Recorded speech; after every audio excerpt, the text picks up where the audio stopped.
Hello बच्चों, मैं परवीन अत्री।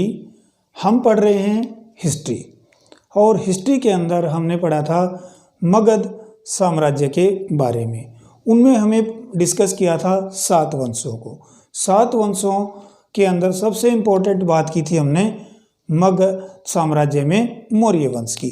तो पहले हम देखते हैं हम क्या पढ़ रहे थे। मगध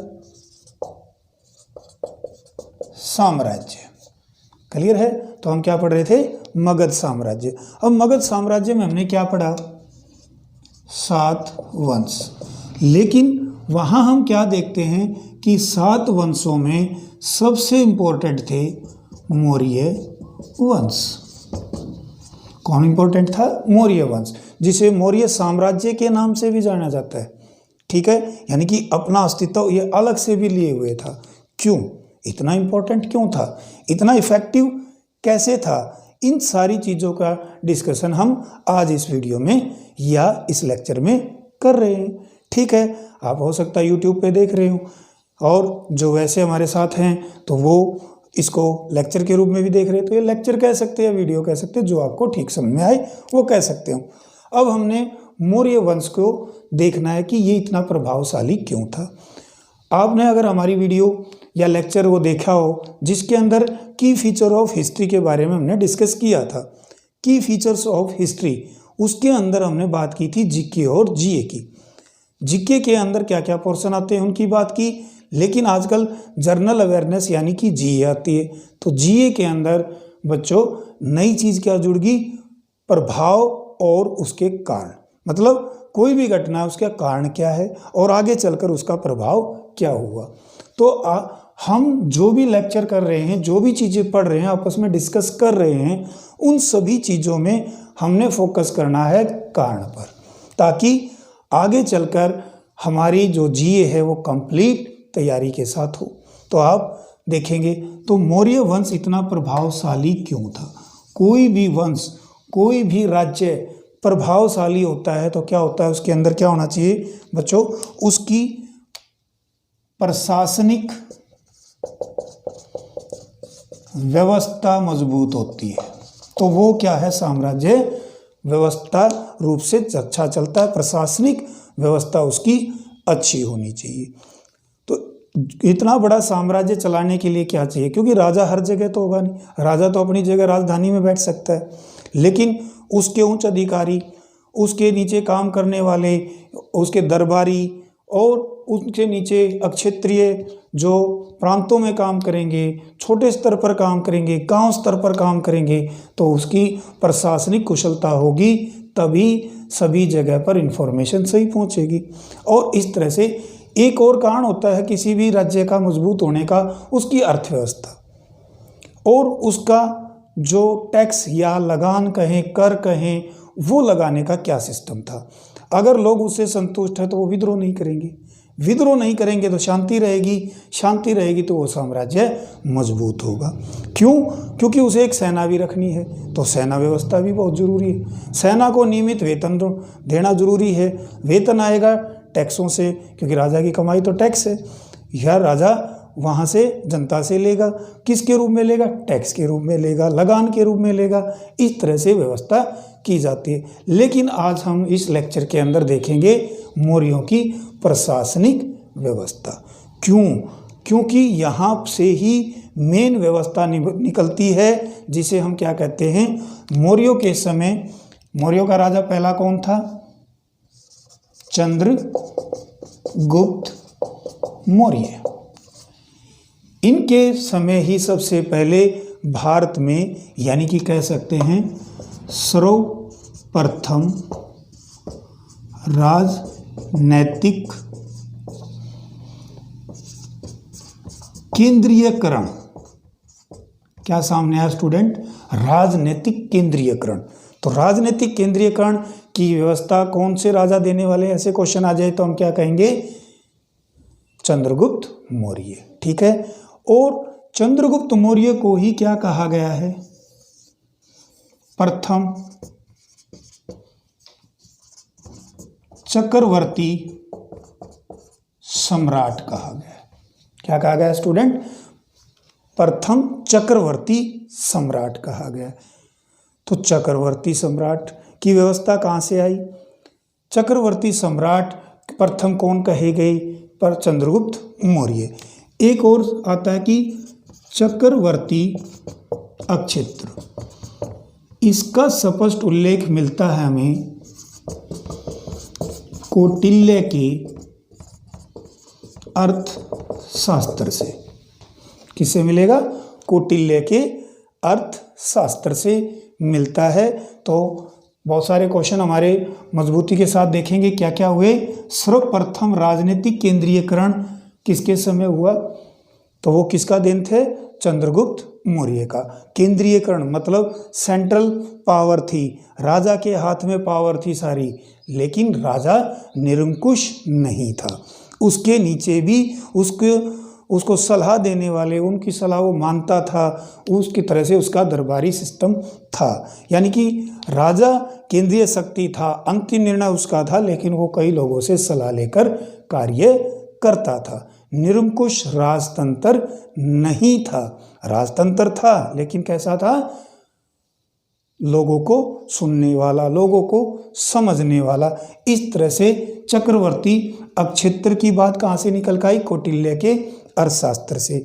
और उसी से एक शब्द निकला चक्रवर्ती सम्राट। तो क्वेश्चन आ जाए, भारत में पहला चक्रवर्ती सम्राट कौन थे?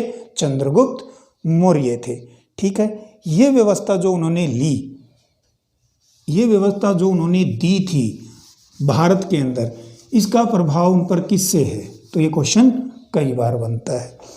तो चंद्रगुप्त मौर्य की जो प्रशासनिक व्यवस्था का जो प्रभाव है, ईरानी एवं यूनानी प्रभाव से परिचित थी। मतलब यूनानी प्रभाव था इन पर, लेकिन कह सकते हैं ये अपने आप में एक अत्यंत लौकिक और मौलिक थी। क्यों? क्योंकि इन्होंने बहुत सारे बदलाव करके, चेंज करके इस व्यवस्था को मजबूत किया। इस तरह से कह सकते हैं चंद्रगुप्त मौर्य की जो व्यवस्था थी, प्रशासनिक व्यवस्था थी, वो मौलिक थी, लौकिक थी, लेकिन उस पर असर किसका था? ईरानी और यूनानियों का था। इस तरह से कह सकते हैं।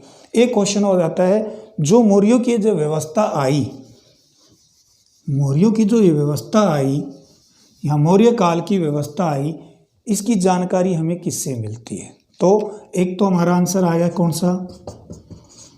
कौटिल्य के अर्थशास्त्र से। किससे मिलेगी? कौटिल्य के अर्थशास्त्र से।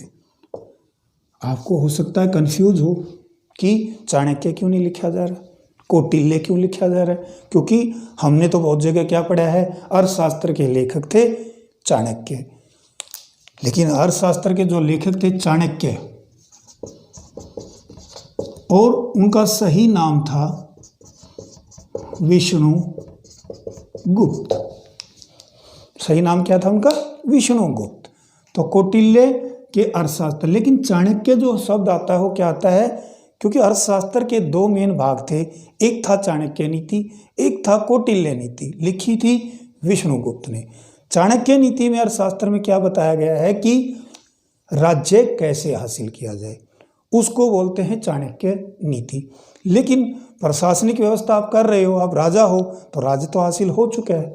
अब आती है राज कैसे चलाया जाए, तो उसको बोलते हैं कौटिल्य नीति। इसलिए हम यहाँ पर प्रशासनिक व्यवस्था की जब बात कर रहे हैं तो लिख रहे हैं अर्थशास्त्र के लेखक कौटिल्य थे। ठीक है। और मौर्यों के प्रशासनिक व्यवस्था का पता लगता है किससे? मेगास्थनीज की किताब थी कौन सी? इंडिका। किससे भी था पता लगेगा? इंडिका से। मेगास्थनीज की इंडिका से और अशोक के अभिलेखों से। किससे पता लगेगा? अशोक के अभिलेखों से। ध्यान रखना है, जो अशोक है चंद्रगुप्त मौर्य का पोता है, मौर्य वंश का इंपॉर्टेंट राजा है। उसने प्रशासनिक व्यवस्था को ज़्यादा लोक कल्याणकारी बनाया। कई बार क्वेश्चन आता है, किसने प्रशासनिक व्यवस्था को ज़्यादा लोक कल्याणकारी बनाया? तो वो कौन थे? सम्राट अशोक थे। वहाँ पर हम चंद्रगुप्त मौर्य नहीं भरेंगे। तो हम इस तरह से प्रशासनिक व्यवस्था की बात कर रहे थे। एक और, इनका बड़ा साम्राज्य दूर तक फैला हुआ था। तो क्वेश्चन आता है, पश्चिम के अंदर चंद्रगुप्त मौर्य या मौर्य वंश के प्रशासन की व्यवस्था की जानकारी किससे मिलती है? तो वो मिलती है किससे? पश्चिम भारत। पश्चिम भारत में प्रशासनिक व्यवस्था की जानकारी मिलती है बच्चों किससे? रुद्र दामन के जूनागढ़ अभिलेख से। किससे मिलेगी? जूनागढ़ अभिलेख से बच्चों। ठीक है, तो धीरे धीरे हम सारी चीज़ों को नोट करते हुए चलेंगे। अब हम समझते हैं क्या, जो ये हमारा एक थोड़ा सा छोटा सा बैकग्राउंड था जिस पर क्वेश्चन काफ़ी आपको देखने को मिले हैं और आगे भी मिलते रहेंगे। अब हम देखते हैं मौर्य काल की प्रशासनिक व्यवस्था कितने हिस्सों में बटी हुई थी। मेन इंपॉर्टेंट ये है। तो पहला है केंद्रीयकरण, यानी कि केंद्रीयकरण की व्यवस्था थी या केंद्रीय व्यवस्था थी, कर्ण रहने देते, केंद्रीय प्रशासन।